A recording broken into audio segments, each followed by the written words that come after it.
2030 में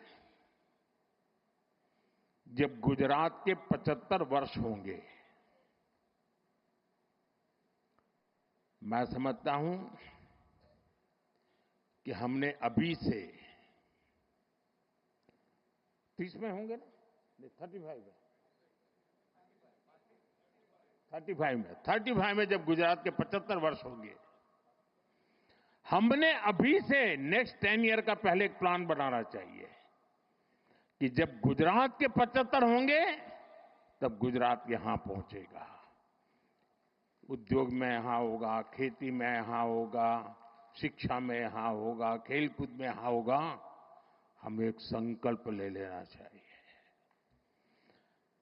और जब गुजरात 75 का हो, उसके 1 साल के बाद जो ओलंपिक होने वाला है, देश चाहता है कि वो ओलंपिक हिंदुस्तान में हो।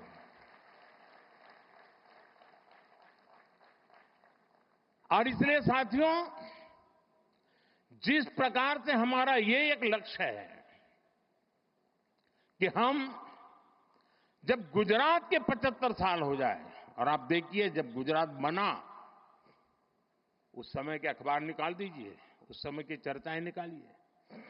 क्या चर्चाएं होती थी कि गुजरात महाराष्ट्र से अलग होकर क्या करेगा, गुजरात के पास क्या है,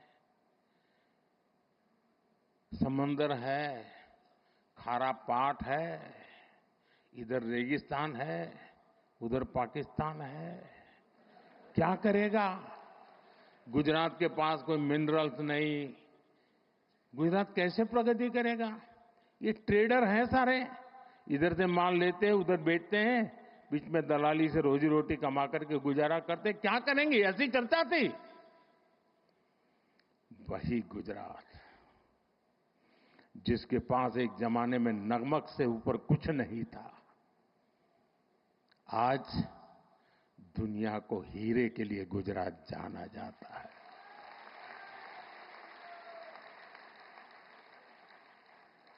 कहां नमक, कहां हीरे, ये यात्रा हमने काटी है। और इसके पीछे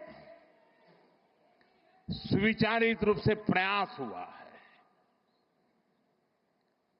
योजनाबद्ध तरीके से कदम उठाए हैं। हमारे यहां आमतौर पर गवर्नेंस के मॉडल की चर्चा होती है कि सरकार में साइलोज ये सबसे बड़ा संकट है, एक डिपार्टमेंट दूसरे से बात नहीं करता है, एक टेबल वाला दूसरे टेबल वाले से बात नहीं करता है, ऐसी चर्चा होती है।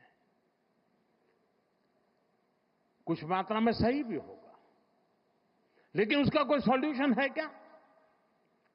मैं आज आपको बैकग्राउंड बताता हूं। ये शहरी विकास वर्ष अकेला नहीं, हमने उस समय हर वर्ष को किसी न किसी एक विशेष काम के लिए डेडिकेट करते थे। जैसे 2005 में शहरी विकास वर्ष मना गया, एक साल ऐसा था जब हमने कन्या शिक्षा के लिए डेडिकेट किया था, एक वर्ष ऐसा था जो हमने पूरा टूरिज्म के लिए डेडिकेट किया था। इसका मतलब ये नहीं कि बाकी सब काम बंद करते थे, लेकिन सरकार के सभी विभागों को उस वर्ष अगर फॉरेस्ट डिपार्टमेंट है तो उसको भी अर्बन डेवलपमेंट में वो कंट्रीब्यूट क्या कर सकता है, हेल्थ विभाग है तो अर्बन डेवलपमेंट ईयर में कंट्रीब्यूट क्या कर सकता है, जल संरक्षण मंत्रालय है तो वो अर्बन डेवलपमेंट में क्या कंट्रीब्यूट कर सकता है, टूरिज्म डिपार्टमेंट है तो वो अर्बन डेवलपमेंट में क्या कंट्रीब्यूट कर सकता है। यानी एक प्रकार से whole of the government approach, इस भूमिका से ये वर्ष मना। और आपको याद होगा जब हमने टूरिज्म ईयर बनाया तो पूरे राज्य में, उसके पहले गुजरात में टूरिज्म की कल्पना ही कोई नहीं कर सकता, विशेष प्रयास किया गया। उसी समय एड कैंपेन चलाया, कुछ दिन को गुजारो गुजरात में, एक एक चीज उसमें से निकली, उसी में से रणोत्सव निकला, उसी में से स्टैच्यू ऑफ यूनिटी बना, उसी में से आज सोमनाथ का विकास हो रहा है, गिर का विकास हो रहा है, अंबाजी का विकास हो रहा है। एडवेंचर स्पोर्ट्स आ रही हैं, यानी एक के बाद एक चीजें डेवलप होने लगी। वैसे ही जब अर्बन डेवलपमेंट ईयर बनाया, और मुझे याद है मैं राजनीति में नया नया आया था, और कुछ समय के बाद हम अहमदाबाद म्युनिसिपल कॉरपोरेशन सबसे पहले जीते। तब तक हमारे पास एक राजकोट म्युनिसिपैलिटी हुआ करती थी, तब वो कॉरपोरेशन नहीं थी। और हमारे एक प्रहलाद भाई पटेल थे, पार्टी के बड़े वरिष्ठ नेता थे, बहुत ही इनोवेटिव थे, नई नई चीजें सोचना उनका स्वभाव था। मैं नया राजनीति में आया था, तो प्रहलाद भाई एक दिन आए मिलने के लिए। उन्होंने कहा ये हमें जरा, उस समय चिमन भाई पटेल की सरकार थी, तो हमने चिमन भाई और भाजपा के लोग छोटे पार्टनर थे, तो हमने चिमन भाई को मिलकर के समझाना चाहिए कि ये जो लाल बस अहमदाबाद की है उसको जरा अहमदाबाद के बाहर जाने दिया जाए। तो उन्होंने मुझे समझाया। फिर मैं और प्रहलाद भाई चिमन भाई को मिलने गए। हमने बहुत माथापच्ची की। हमने कहा ये सोचने जैसा है कि ये लाल बस अहमदाबाद के बाहर गोरा, गुमा, लांभा, उधर नरोडा की तरफ आगे, देहगाम की तरफ, इधर कलोल की तरफ आगे, उधर साणंद की तरफ आगे, उसको जाने देना चाहिए, ट्रांसपोर्टेशन का विस्तार करना चाहिए। तो सरकार के जैसे सचिवों का स्वभाव रहता है, यहां बैठे हैं सारे, उस समय वाले तो रिटायर हो गए।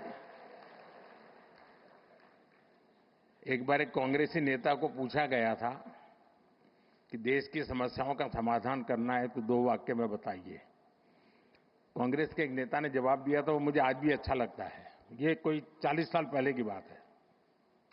उन्होंने कहा देश में 2 चीजें होनी चाहिए, एक पॉलिटिशियंस ना कहना सीखे और ब्यूरोक्रेट हाँ कहना सीखे। तो मुझे सारी समझ होगा, पॉलिटिशियन किसी को ना नहीं कहता और ब्यूरोक्रेट किसी को हाँ नहीं कहता। तो उस समय चिमन भाई के पास गए तो उन्होंने पूछा सबसे, हम दोबारा गए, तीसरी बार गए, नहीं एसटी को नुकसान हो जाएगा, एसटी को कमाई बंद हो जाएगी, एसटी बंद पड़ जाएगी, एसटी घाटे में चल रही है, लाल बस वहां नहीं भेज सकते, मगर बहुत दिन चला। 3-4 महीने तक हमारी माथापच्ची चली। खैर हमारा दबाव इतना था कि आखिर लाल बस को लांबा, गोरा, गुमा ऐसा एक्सटेंशन मिला।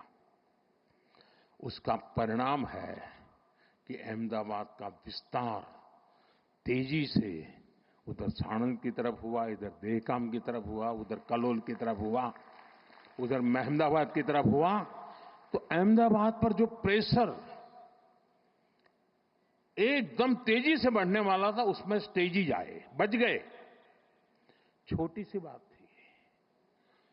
तब जाकर के, मैं तो उस समय राजनीति में नया था, मुझे कोई ज्यादा इन चीजों को मैं जानता भी नहीं था, लेकिन तब समझ में आता था कि हम तत्कालीन लाभ से ऊपर उठ करके सचमुच में राज्य की और राज्य के लोगों की भलाई के लिए हिम्मत के साथ, लंबी सोच के साथ चलेंगे तो बहुत लाभ होगा।